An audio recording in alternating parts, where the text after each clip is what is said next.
بسم الله الرحمن الرحیم. امید دی چې تاسو په خیر او عافیت سره یې. زمون په ویډیوګانو کې تاسو ته معلومه ده مختصر او خلاصتاً یو خبره ذکرې نه د تفصیل.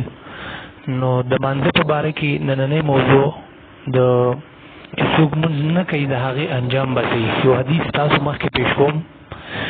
حدیث دا دی عن عبد الله بن عمرو وعن النبي صلى الله عليه وسلم أنه ذكر الصلاة يوما فقال من حافظ عليها كانت له نورا وبرهانا ونجاة يوم القيامة ومن لم يحافظ عليها لم يكن له نور ولا برهان ولا نجاة وكان يوم القيامة مع قارون وفرعون وهامان وأبي بن خلف.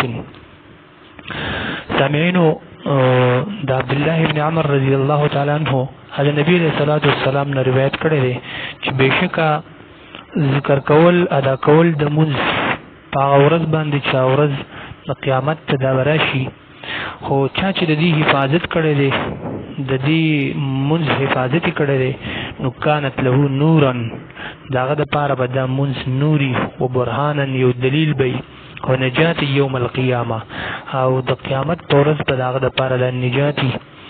ومن لم يحافظ او هغه خلک چې بالماضی دي او حفاظت نه دی کړی د دې خیال او فکر نه ساتلی نو لم یکن له نور نه به داغه د پاره نوري ولا برهانا ولا نجات نه به داغه د پاره څه دلیلی نه به د نجات رزي بلکې وکانه یوم القیامت او یو دغه کس چې کوم بالماضی دی د مونږ حفاظت نه دی کړی نو داغه حشر با مع قارون و فرعون، داغه حشر به د قارون او د فرعون و هامان او د هامان و ابي بن خلف او د ابي بن خلف سره وي. نو مختصر تاسو دا حدیث واوریدو چې د مانځه په باره کې ډیر زیات وعید راغلی ان تر دې چې د مانځه حکم په اسمان کې راغلی دی او د نورو احکاماتو حکم چې دی هغه په ځمکه باندې نازل دی.